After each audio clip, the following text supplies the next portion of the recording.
Mercedes-Benz built its luxury car reputation on large and lavish sedans, but even Mercedes-Benz has had to start building smaller, lighter, more efficient and more eco-friendly cars. Its first effort was the original A-Class, a tall but rather dumpy little thing that didn't have a lot of soul, even less dynamic appeal, and somehow made it stick because of its practicality.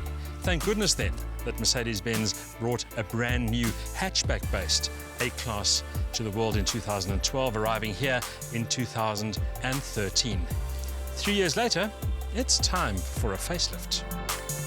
Mercedes launched the hatchback-style A-Class long after the Audi A3 and BMW 1 Series had staked their claim. Not surprisingly, the small Merc has attracted a new, younger buyer profile to the brand, and that's exactly what Mercedes-Benz was hoping for.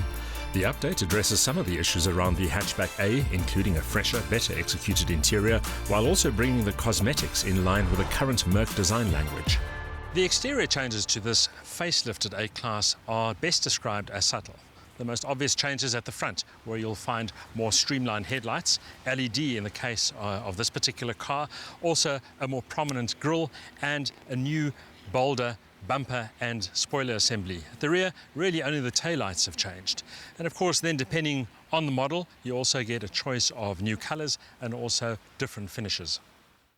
The overall effect is keener and more dynamic, but the profile remains unmistakably A-Class. The exaggerated nose with its larger-than-life grille and the squat, squared-off rear remain the key visual traits. Without that grille, the A-Class is still too generic, but the cabin is pure Mercedes. The updated A-Class also gets a refreshed interior. Not much has changed in terms of the overall design, but there are new materials and new finishes, and the overall impression is one of greater tactile quality. Also new here, this larger display, the instruments bolder and more legible than before, and it really is quite a nice place to spend time in now. However, as is so often the case with luxury car makers, a lot of what you see in here costs extra.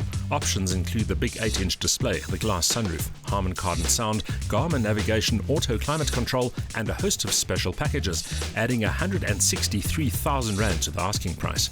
At least the engine is standard. The updated A-Class is offered with a choice of 3 petrol and 2 turbodiesel engines. Our test car is the 220d, which is the more powerful of the 2 turbodiesels. It produces a maximum power output of 130 kilowatt, linked to a torque peak of 350 Newton meters. Drive is to the front wheels, and the gearbox, in fact the only choice in this particular instance, is a 7-speed dual clutch device. The 220d makes a strong case for being one of the favourites of the range. It's a smooth, refined runner, with only the restricted revs confirming its diesel status. There's more than enough urge where it matters, low down and when overtaking, and the dual-clutch gearbox has a set of well-chosen ratios. One of the major differences between the previous A-Class and this updated version is a system Mercedes-Benz calls Dynamic Select. Dynamic Select allows the driver to choose certain parameters and optimize them for personal preferences, including the way the gearbox reacts, for instance, and the throttle response. Selectable modes include Comfort, Eco and Sport, as well as an individual mode with programmable parameters.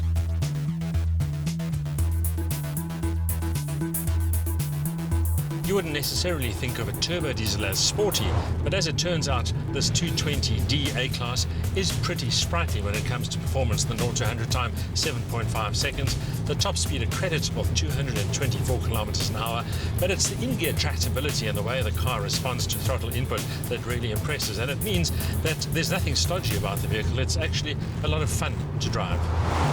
Being a diesel, fuel consumption promises to be frugal, although the factory claim of 4.2 litres per 100 kilometres for the combined cycle is optimistic.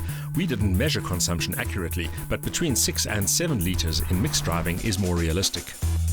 With only minor changes both inside and out, this is not a brand new A-Class, but a simple facelift. However, there are a lot of under-the-skin tweaks, most of which have made quite a significant difference, and the car does feel a lot fresher and a lot more appealing. One should consider, however, that it competes in a very, very tough segment. And with both BMW's 1 Series and the upcoming updated Audi A3 vying for top honours, this car is going to have to work hard for its market share.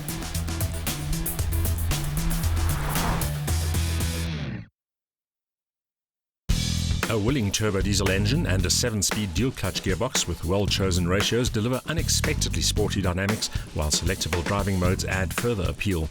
An upgraded interior also benefits the overall ownership experience. However, you'll want to choose some options to spice up the car, and those do come at a premium.